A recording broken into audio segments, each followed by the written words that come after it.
ചേട്ടാ നമസ്കാരം.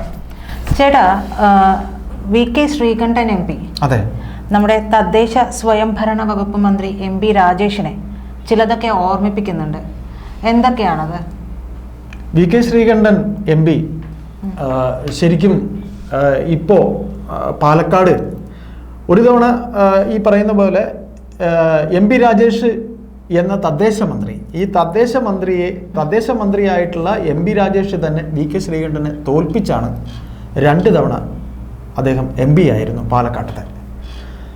അപ്പോൾ MP രാജേഷ് എന്ന് പറഞ്ഞാൽ CPM എന്ന പാർട്ടിയിൽ ഇപ്പോൾ കോൺഗ്രസിലായാലും CPM-ലായാലും ചില യുവമുഖങ്ങളോട് ആൾക്കാർക്കൊരു ഇഷ്ടമൊക്കെ ഉണ്ടാവും. അത് എന്തുകൊണ്ടെന്ന് ചോദിച്ചാൽ അവർ ഈ സാധാരണ നേതാക്കളിൽ നിന്ന് വേറിട്ട ചിന്തകളും രാഷ്ട്രീയത്തിന് അതീതമായി പൊതുസമൂഹം ഇഷ്ടപ്പെടുന്ന ചില കാര്യങ്ങളിലും അവരിലുണ്ടാകും. അത്തരത്തിലുള്ളൊരു വ്യക്തിയാണ് MP രാജേഷ്. അത് കോൺഗ്രസിലുമുണ്ട്.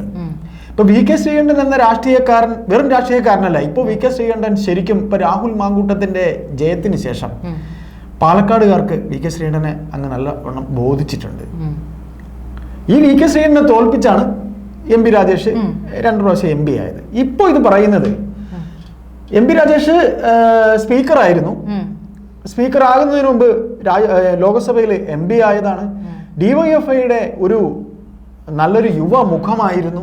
CPM-ലെ അത്യാവശ്യം കാര്യങ്ങൾ പറയാനും ഗ്രഹിക്കാനും പിന്നെ പാർട്ടി ഒരു ബുദ്ധിജീവി CPM എന്ന് പറയുന്ന പാർട്ടി ഒരു ബുദ്ധിജീവി എന്ന രീതിയിൽ കാണുന്ന ഒരു വ്യക്തിയുമായിരുന്നു. പക്ഷെ അദ്ദേഹം ഇപ്പോൾ പാർട്ടിക്ക് അടിമയാണ്.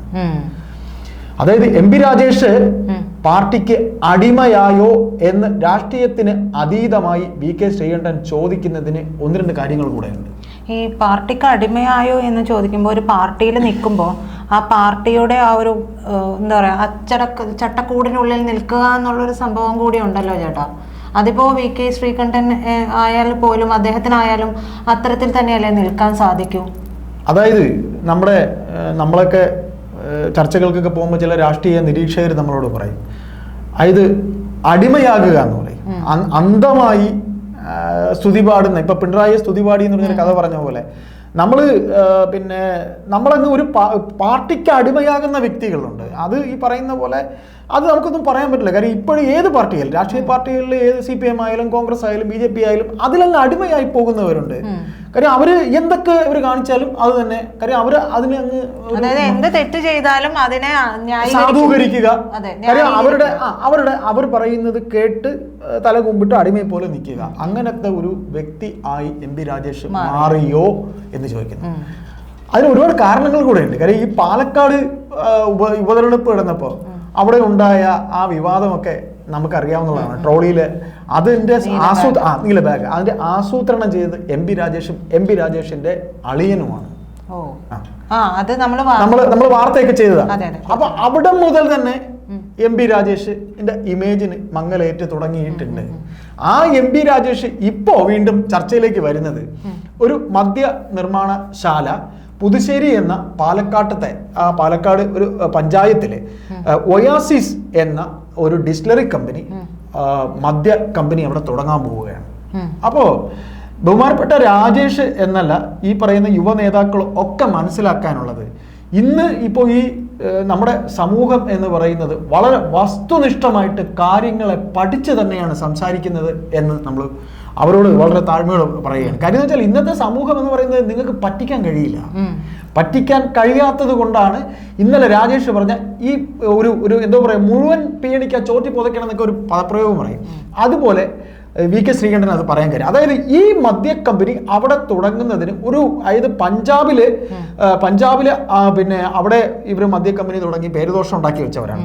അത് കഴിഞ്ഞ് ഈ പറയുന്ന നമ്മുടെ ഇദ്ദേഹത്തിന്റെ പേരെന്താ, പിന്നെ AAPയുടെ അരവിന്ദ് കെജ്രിവാൾ ജയിലിലേക്ക് പോകുന്നതിന്റെ കാരണമായിട്ടുള്ള ഇപ്പൊ മദ്യനയത്തിന്റെ കാരണക്കാരായിട്ടുള്ള കമ്പനിയെ, ഒയാസിസ് എന്ന കമ്പനിയെ പാലക്കാട് കൊണ്ടുവന്ന് അവിടുത്തെ 5 കോടി ലിറ്റർ വെള്ളം എടുത്ത് അങ്ങ് ഡിസ്റ്റിലറി കമ്പനി, മദ്യക്കമ്പനി തുടങ്ങാൻ പോകും. ഈ പാലക്കാടത്തെ വെള്ളത്തിനൊക്കെ ഈ മിനറലിന്റെ ഒരു പ്രത്യേക ഗുണം, ഒരു വല്ലാത്ത വെള്ളമാണ്. ഭയങ്കര അത് ഈ പറയുന്ന രാജ്യത്തെ വിറ്റ് തിന്നുന്ന കാട്ടുകള്ളന്മാർക്ക് അറിയാം. അപ്പോൾ ഇയാള് ഈ പറയുന്നതൊക്കെ ചില സാധൂകരണങ്ങളൊക്കെ കേട്ടാല് നമ്മളൊന്നും ഈ ലോകത്ത് ജീവിക്കുന്നവരല്ല. ഈ മുഴുവൻ പീയണിക്ക ചോട്ടി പുതയ്ക്കണം എന്നൊക്കെ പറഞ്ഞാൽ ഇപ്പം ഞാൻ പറഞ്ഞില്ലേ, അതുപോലെ ഈ എം പി രാജേഷ് ഈ കമ്പനി ഒരു കള്ള കമ്പനിയാണ്. പിന്നെ AAPയുടെ വെള്ളത്തിലാക്കി കെജ്രിവാളിനെ ജയിലിലാക്കിയതാണ്. പഞ്ചാബിൽ അവിടെ മൊത്തത്തിൽ ഇവരൊക്കെ കമ്പനി തുടങ്ങാൻ പോയി ആ പരിസ്ഥിതി മൊത്തത്തിൽ ഇല്ലാതാക്കിയതാണ് എന്നൊക്കെയുള്ള കാര്യങ്ങൾ ഇവർക്ക് എന്താ ധരിക്കുന്നത്? ഇന്നിപ്പോ സോഷ്യൽ മീഡിയ നമ്മളാരും ഈ വിവരങ്ങളൊന്നും അറിയില്ല എന്ന് ഇവർ ധരിക്കുന്നുണ്ടോ? അങ്ങനെ ധരിക്കുകയാണെന്നുണ്ടെങ്കിൽ വിഡ്ഢി സ്വർഗത്തിലാണ് നിങ്ങളൊക്കെ ജീവിക്കുന്നത്. ഇതൊക്കെ ഒരു വിരൽത്തുമ്പിൽ കിട്ടുന്ന വിവരങ്ങളാണ് ഇപ്പോൾ. എന്റെ പൊന്നു സാറേ, നിങ്ങൾ വിചാരിക്കുന്ന പോലെ അല്ല. ഇതൊക്കെ അറിയാനും പഠിക്കാനും ഇതൊക്കെ കണ്ടുപിടിക്കാനും ഇതൊക്കെ പറയാനും ഒക്കെ ആദ്യം രമേശ് ചെന്നിത്തല ഇത് പറഞ്ഞു. രമേശ് ചെന്നിത്തല പറഞ്ഞപ്പോഴത്തേക്ക് അതിനുശേഷം അതും കൂടെ ഇതിൽ ചേർത്ത് പറയേണ്ടി വരും. രമേശ് ചെന്നിത്തല പറഞ്ഞത് കൃത്യമായിട്ടാണ് അദ്ദേഹം ഈ പോയിന്റ്സ് പറഞ്ഞത്.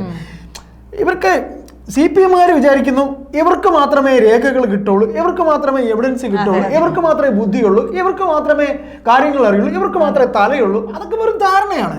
രമേശ് ചെന്നിത്തല പറഞ്ഞാൽ എന്താ കുഴപ്പം? രമേശ് ചെന്നിത്തല കൃത്യമായി ആ കാര്യം ഈ കമ്പനിയെ കുറിച്ച് പറയുന്നു. ഒയാസിസ് എന്ന കമ്പനി ടെൻഡർ കൊടുക്കാതെ ഈ സർക്കാർ ഈ പറയുന്ന രീതിയിൽ ഒരു ക്രമക്കേട് ചെയ്യുന്നതാണ്. ജനങ്ങളെ ഈ കമ്പനി പിന്നെ പഞ്ചാബിലും ഡൽഹിയിൽ അരവിന്ദ് കെജ്രിവാളിനെയും ജയിലിൽ അടച്ച ആൾക്കാരാണ്. നമ്മുടെ പരിസ്ഥിതിക്ക് മോശമാണ്. പാലക്കാട് പണ്ട് കൊക്കോകോള വന്നതുപോലെ അന്ന് കൊക്കോകോള സമരത്തിന് മുന്നിൽ നിന്ന ആളാണ് എം പി രാജേഷ്. അതാണ് ശ്രീകണ്ഠൻ പറഞ്ഞത്. VK ശ്രീകണ്ഠൻ. അപ്പൊ ഇപ്പൊ മന്ത്രി. അപ്പൊ പിന്നെ ഇടതുപക്ഷത്തിനൊരു നയം ഉണ്ടായിരുന്നു, ഒരു മദ്യനയം. അതൊക്കെ എവിടെ പോയി എന്നാണ് ചോദിക്കുന്നത്. അപ്പോൾ ഒന്ന് ഈ എം പി രാജേഷ് പറഞ്ഞതിലേക്ക് ഞാൻ വരാം. അതായത് പിന്നെ രമേശ് ചെന്നിത്തല ഇത് പറഞ്ഞു കഴിഞ്ഞു. അടുത്ത പ്രതിപക്ഷ നേതാവ് എന്ന രീതിയിൽ, കാരണം രമേശ് ചെന്നിത്തല പറഞ്ഞത് അദ്ദേഹം ഒരു സീനിയർ കോൺഗ്രസ് നേതാവ് എന്ന രീതിയിലാണ്. അദ്ദേഹം ഇപ്പോഴും MLA ആണ്. അദ്ദേഹത്തിന് പറയുന്നതിൽ നിന്ന് അവരുടെ പാർട്ടി വിലക്കിയിട്ടൊന്നുമില്ല. നിങ്ങൾ പറയുന്നത് നിങ്ങൾ പത്രസമ്മേളനം നടത്തരുത്, പ്രതിപക്ഷ നേതാവ് മാത്രമേ നടത്താവൂ എന്ന് അവരെ പാർട്ടി വിലക്കിയിട്ടൊന്നുമില്ല. അപ്പോൾ അതിനുശേഷമാണ് VD സതീശൻ സംസാരിച്ചത്. VD സതീശനെയും അത് വളരെ ആധികാരികമായിട്ടാണ് സംസാരിച്ചത്. അല്ലാതെ ഇവരെ പോലെ ജനത്തിന് മനസ്സിലാകാത്ത രീതിയിൽ, മനസ്സിലാകാത്ത ഭാഷയിൽ താത്വിക അവലോകനവും വേണ്ടാത്ത പുകമറയും പിന്നെ ഉണ്ടാക്കി, പിന്നെ എന്തോ പറയാ, പുലങ്കുത്തി തന്നെ അങ്ങനെയൊക്കെയുള്ള വാക്കുകൾ ഇതുവരെ നമ്മളെടുത്ത് നോക്കേണ്ടി വരും. മലയാള ഭാഷ നിഘണ്ടുവിൽ ഇങ്ങനത്തെ വാചകം എവിടെ ഉണ്ടെന്ന് നോക്കേണ്ടി വരും. അങ്ങനെയല്ല അവർ സംസാരിച്ചത്. അവർ സാധാരണക്കാരന് മനസ്സിലാവും. വളരെ പോയിന്റ് ഔട്ട് ആയിട്ടാണ് VD സതീശനും പറഞ്ഞത്. അതിനെ ഇദ്ദേഹം രാഷ്ട്രീയവൽക്കരിച്ചു. അതായത് കോൺഗ്രസിൽ ഇപ്പോൾ ആരാണ് നേതാവ് എന്നുള്ളതിലുള്ള ഒരു തർക്കമാണ്. ആ തർക്കത്തിന്റെ അതായത് മൂത്തതാര് ഇളയതാര് എന്ന ഒരു ഇത് പറയുമല്ലോ, ആ ഒരു തർക്കമാണ്. കാര്യത്തെ നിസാരവൽക്കരിക്കാൻ എം പി രാജേഷ് ശ്രമിച്ചു. എം പി രാജേഷ് മന്ത്രിയായ ശേഷം വന്ന മാറ്റം, താങ്കൾ ഇങ്ങനെ ഇത്ര കണ്ട് താങ്കൾക്കുള്ള ഒരു വ്യക്തിത്വം പാർട്ടിക്ക് അടിമപ്പെടുത്തിയോ എന്ന് ഈ കേരള സമൂഹത്തിലെ അദ്ദേഹം ചെറുപ്പക്കാരനൊന്നുമല്ല, അദ്ദേഹത്തിന് ഏതാണ്ട് 45-48 ഒക്കെ വയസ്സായിട്ടുണ്ട്. അദ്ദേഹത്തിന് അല്ല എന്തോ ആയിക്കോട്ടെ താങ്കളിൽ കണ്ടൊരു വ്യക്തിത്വം താങ്കൾ അതിങ്ങനെ മഞ്ഞുരുകുന്ന പോലെ ഉരുകി അങ്ങ് പോയി എന്നാണ്. നേതാവ് എന്നുള്ള രീതിയിലേക്ക് മാറേണ്ട ഒരാളാണ്. അതെ, തീർച്ചയായിട്ടും. അത് മാത്രമല്ല, ഈ ഒരു കാര്യം നോക്കിക്കാണുന്നതിൽ അദ്ദേഹത്തിന് അത് മാത്രമല്ല പ്രജിത, അത് മാത്രം ഇരുത്തം വന്ന നേതാവ് എന്നതിനേക്കാൾ ഉപരി ഇതുവരെ താങ്കൾക്ക് ഉണ്ടായിരുന്ന ഒരു ഇമേജ് ഉണ്ട്. കൊക്കോകോള അവിടെ പാലക്കാട് വന്നപ്പോൾ ഉണ്ടായി. താങ്കൾ ഒരുപാട് ഒരു യുവ നേതാവായി, ഒരു SFI-കാരനായി, ഒരു DYFI-കാരനാവുമ്പോഴാണ് താങ്കൾ MLA ആയി മത്സരിക്കുന്നത്. DYFI-കാരനായിരിക്കുമ്പോൾ തന്നെയാണ് താങ്കൾ MP ആകുന്നത്. 2 തവണ താങ്കളെ പാലക്കാട് നിന്ന് ജയിപ്പിച്ചു വിട്ട ജനതയാണ്. അപ്പോൾ അദ്ദേഹം അന്ന് തോപ്പിച്ചത് VK ശ്രീകണ്ഠനെയാണ്. ഇപ്പോൾ ഈ അദ്ദേഹം തന്നെ പറയുന്നു പിന്നെ താങ്കൾക്ക് ഇത്രയ്ക്ക് കാര്യങ്ങൾ അറിയില്ലേ. അതായത് അവിടെ ആദ്യം ഒരു പ്രധാനപ്പെട്ട പ്രശ്നം ഉയർന്നു വന്നതില് അദ്ദേഹം പങ്കാളിയെ അതിനെതിരെ പോരാടിയ അതേ അദ്ദേഹം തന്നെ ഇന്ന് വീണ്ടും അതിന് സമാനമായ മറ്റൊരു കാര്യത്തിൽ അനുകൂല നിലപാടെടുക്കുക. അനുകൂല നിലപാടെന്ന് പറഞ്ഞാൽ പിണറായി പറയുന്നു, അതായത് ഇത് എത്രയെങ്കിലും ഇതിന്റെ ഈ കമ്പനി അവിടെ ഡിസ്റ്റിലറി കമ്പനി തുടങ്ങുന്നതിനുള്ള എന്ത് മാനദണ്ഡമാണ് എന്ന് ചോദിക്കുന്നു. ഒരു ടെൻഡർ വിളിക്കുക, ആ ടെൻഡറിൽ മേൽ ഈ പറയുന്ന പോലെ അതിന്റെ എല്ലാ മാനദണ്ഡങ്ങളുണ്ട്. ആ മാനദണ്ഡങ്ങളൊക്കെ നമ്മൾ ചോദിക്കുമ്പോൾ ചോദ്യത്തിനൊക്കെ ഉത്തരം നമുക്കൊന്നും അറിയത്തില്ല എന്ന രീതിയിലാണ് രാജേഷിന്റെ മറുപടി. പിന്നെ കൂട്ടത്തിൽ ഈ രാഷ്ട്രീയം, ഈ 2ാം പിണറായി മന്ത്രിസഭയുടെ പ്രധാനപ്പെട്ട ഒരു കാര്യമാണ്. നമ്മൾ എന്ത് ചോദിച്ചാലും അതിനുള്ള മറുപടി എന്ന് പറയുന്നത് അതുമായി ബന്ധപ്പെട്ട ഒരു കാര്യമേ ആയിരിക്കില്ല ഇവർ പറയുന്നത്. പ്രിയദർശൻ സിനിമയിലെ കോമഡി പോലെയാണ്. അതെ, ആർക്കും മനസ്സിലാവില്ല.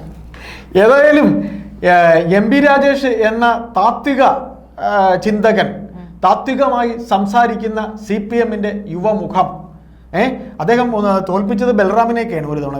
ബി ടി ബൽറാം എന്ന് പറഞ്ഞ് കോൺഗ്രസിലെ ഒരു നല്ലൊരു യുവ നേതാവാണ്. എനിക്ക് ഭയങ്കര ഇഷ്ടമാണ് ബൽറാം. ഇദ്ദേഹത്തെയും നേരത്തെയൊക്കെ വളരെ താല്പര്യത്തോടെ ഞാൻ കണ്ടിരുന്നതൊക്കെയാണ്, നമ്മളെല്ലാവരും കണ്ടിരുന്നത്. അപ്പോൾ വി കെ ശ്രീകണ്ഠൻ എന്ന MP ഒന്നുകൂടെ MP രാജേഷിനോട് പറഞ്ഞു വെക്കുകയായിരുന്നു, MP രാജേഷ് ഇനി ഈ ഒരു കാര്യത്തിനായി എത്ര പോലീസ് അകമ്പടിയോടെ പാലക്കാട് വന്ന് ഇറങ്ങിയാലും ഞാൻ ഉൾപ്പെടെയുള്ള പാലക്കാടത്തെ ജനം താങ്കളെ അവിടെ കാലുകുത്താൻ സമ്മതിക്കില്ല എന്ന് പറഞ്ഞിട്ടുണ്ട്. അതിന് വി കെ ശ്രീകണ്ഠൻ എന്ന MP-യോട് രാഷ്ട്രീയത്തിന് അതീതമായി പാലക്കാടത്തെ സമൂഹത്തോടൊപ്പം അല്ലെ കേരള സമൂഹവും ഈ ഒരു വിഷയത്തിൽ ശ്രീകണ്ഠനോടൊപ്പവും VD സതീശൻ എന്ന പ്രതിപക്ഷ നേതാവിനോടൊപ്പവും ശ്രീ രമേശ് ചെന്നിത്തലയോടൊപ്പം നിൽക്കും എന്ന് തന്നെ നമുക്ക് കരുതാം.